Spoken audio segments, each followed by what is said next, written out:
Welcome student, स्वागत है आपका मेरे चैनल पर। आज हम Gujarat board class 11 English Hornbill का दूसरा चैप्टर है we are not afraid to die, उसका पार्ट 1 में हमने ऑलरेडी डिस्कस किया कि लास्ट टाइम क्या होता है कि ऑथर जो है यहाँ पे समुद्र के बीच में फंसे हुए हैं, लहरें उसके ऊपर आई और वहाँ पे बोट जो है उल्टी हो गई थी। फिर से उसको स्टीयरिंग उनको मिल गया है और उनको पकड़ के वो खड़े हैं।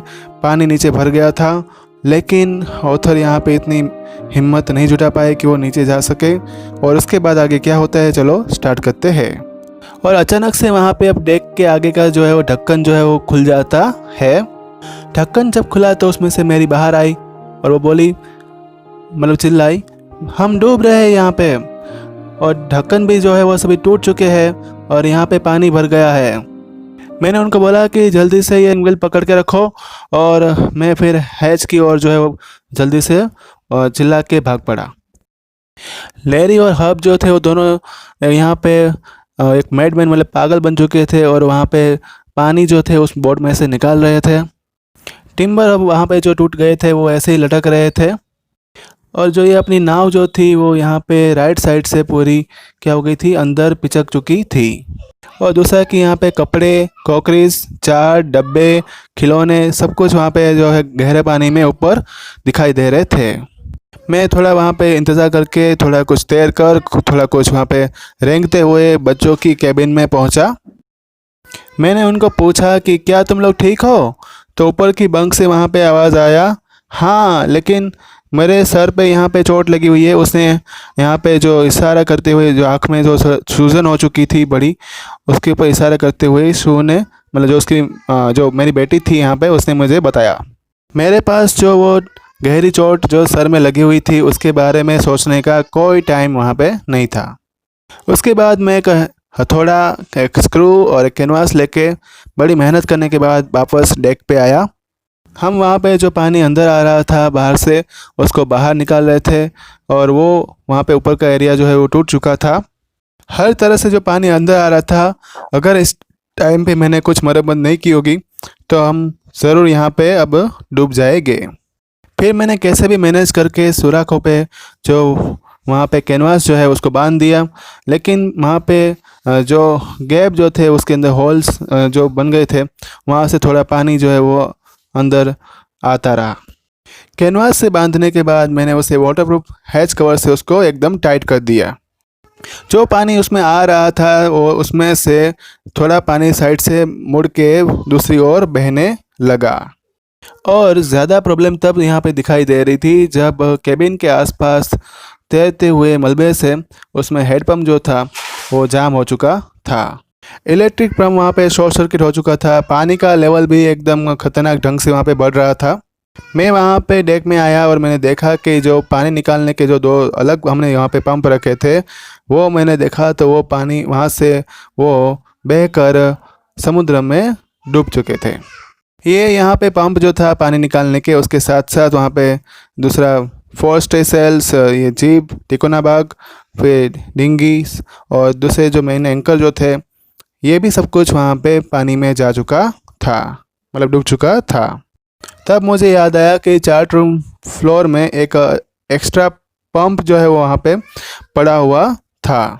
मैंने उसको एक बाहर के पंप के साथ जोड़ दिया और भगवान को यहाँ पे शुक्रिया अदा किया क्योंकि वो अभी भी चल रहा था। इस पूरी खतरनाक रात में हम यहाँ पे पूरा पंप चलाने में, पूरा यहाँ पे स्टीयरिंग चलाने में और रेडियो चलाने में, ये जो रात जो थी वो धीरे धीरे गुजर रही थी। हमें रेडियो सुनने के बाद जो कोई सिग्नल का वहाँ पे कोई जवाब नहीं मिल रहा था, और हमारे लिए वो कोई सरप्राइज़ की बात नहीं थी क्योंकि हम वहाँ पे remote of corner of the world, मतलब कि एक ऐसे हिस्से में थे जो दुनिया से बहुत ही दूर था और हमें वहाँ पे कोई सुनने वाला नहीं था। शू, मेरी बेटी जो थी, उसका सर जो है वो भयानक तरीके से पूरा सूज चुका था और उसकी आंखें बहुत ही ज़्यादा काली लग रही थी। अब उसके बाजू में जो चोट लगी हुई थी वो भी दिखाई दे रही थी। मैंने उससे पूछा, तुमने मुझे पहले अपनी चोटों के बारे में क्यों नहीं बताया? तो उसने मुझे रिप्लाई दिया कि मैं पापा आपको ज़्यादा परेशान नहीं करना चाहती थी, इसलिए मैंने नहीं बताया। 3 जनवरी की सुबह में सुबह पंप की मदद से काफ़ी हद तक पानी का लेवल जो था वो कंट्रोल में आ गया था। पर अभी भी वहाँ पे वाटर लाइन के नीचे एक बहुत ही बड़ा होल था और उसको मैंने जब देखा तो मुझे पता चला कि नाव के सभी जो मेन रिब फ्रेम्स जो थे वो सभी वहाँ पे टूट चुके थे और चौड़े दल पर गिर चुके थे। हकीकत में वहाँ पे जो नाव का दाहिनी ओर वाला भाग किसी अलमारी के जो खाने खाने यानी कि पार्टीशन पे या तो किसी और चीज़ पे वो नहीं टिका हुआ था। लहर के इस तरह से टकराने के बाद 15 घंटे हो चुके थे।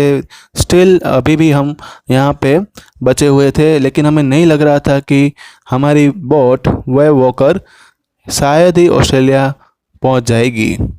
उसके बाद मैंने चेक किया अपने चार्ट को, तो मैंने वहाँ पे कैलकुलेट किया और मुझे पता चला कि ईस्ट साइड में यहाँ से थोड़ी दूरी पे, थोड़े किलोमीटर पे 2 छोटे छोटे आइलैंड है। अब हमारी एक ही आशा बची हुई थी, वो था एम्स्टर्डम, जो फ्रेंच का एक साइंटिफिक बेस जो था उसको हमें ढूंढना था।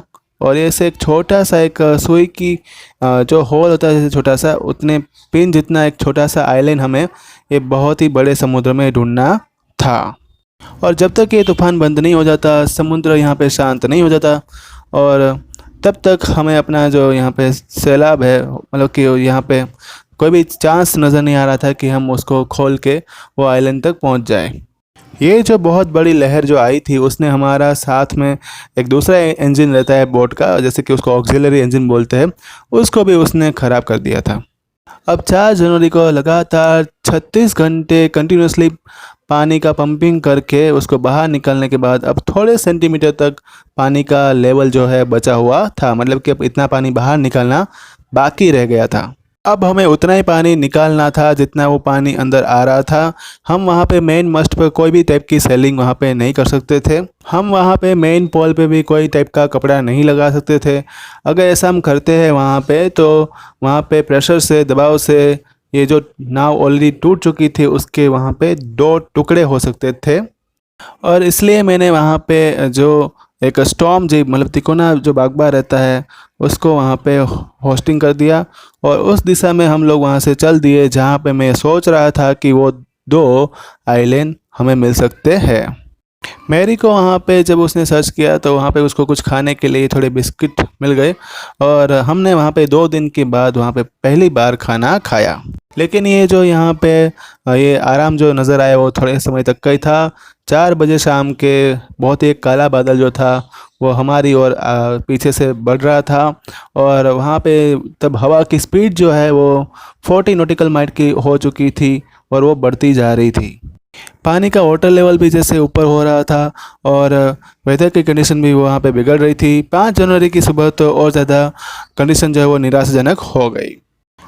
फिर मैं उसके बाद जब मैं अपने बच्चों की राहत के लिए जब वहाँ पे अंदर गया, तब जॉन मेरे बेटे ने मुझे पूछा, डैडी क्या हम यहाँ पे मरने जा रहे हैं? मैंने उसको वहाँ पे धीरज रखने की कोशिश की और बोला कि हम अभी यहाँ पे प्रयास कर रहे हैं, अगर उसमें हम सफलता हासिल कर लेंगे तो हम बच जाएंगे। पर वो उसने वहाँ पे बोलना शुरू कर दिया, लेकिन डैडी हम यहाँ पे मरने से नहीं डरते, अगर हम सभी साथ में रहेंगे तो आप, मम्मी, मैं और शू। मेरे पास वहाँ पे जॉन को रिप्लाई देने के लिए कोई शब्द नहीं मिल रहे थे। मैं जल्दी से केबिन के बाहर आ गया और मेरे पास जो कुछ भी था वो उसके साथ मुझे लगा कि मैं अब समुद्र के सामने यहाँ पे लड़ूंगा। अब जो यहाँ पे जो बोट की दाहिनी साइड जो थी वो कमज़ोर हो चुकी थी और मैंने डिसाइड किया कि अब उसको ठीक करने के लिए अब बोट को यहाँ पे हम रोक देंगे और जो ऑलरेडी लेफ़्ट साइड जो थी वो बोट की अच्छी थी, जो आने वाली जो ऑनकमिंग वेव्स जो थी उसको वहाँ पे उसके सामने उसको फेस कर रही थी। और फिर हमने वहाँ पे नायलॉन की एक हैवी रोप जो थी, और वो किससे बनी हुई थी, 22 लीटर प्लास्टिक बैरल और पैराफिन से बनी हुई थी, उसको वहाँ पे ले जाने की कोशिश की। तो ऐसे ही लंगर जो थे वहाँ पे 2 थे, उसका हमने वहाँ पे इस्तेमाल किया। आज शाम को मैं और मैरी दोनों एक दूसरे के हाथ में हाथ डालकर बैठे थे और तब यहाँ पे जहाज़ की स्पीड के कारण पानी जो है वो बोट के अंदर ज़्यादा से ज़्यादा अंदर आ रहा था। हम दोनों को ऐसा लगा कि अब हमारा अंत जो है वो नज़दीक है, मतलब कि मौत नज़दीक आ रही है। लेकिन वेग वॉकर जो है वो स्टॉर्म में से, इस तूफान में से बाहर निकल गई। 6 जनवरी की सुबह को हवा की जो स्पीड जो थी वो धीमी हो चुकी थी और मैं वापस वहाँ पे सेक्सटेंट से मैंने उसका रीडिंग लेना शुरू किया और उसके लिए मैंने फिर से चार्ट रूम में जाके देखा और मैंने विंड की स्पीड पे वर्कआउट करना शुरू किया। तो स्टूडेंट ये था यहाँ पे पार्ट 2। पार्ट 3 जो है जल्दी आएगा, व्हाट्सएप पर आपको नोटिफाई कर दिया जाएगा। अगर आपको कोई डाउट है तो मुझे यहाँ पे कमेंट बॉक्स में लिखकर बता सकते हैं। एजुकेशन के रिलेटेड वीडियो देखने के लिए मेरे चैनल को सब्सक्राइब करना मत भूलना। Thank you all.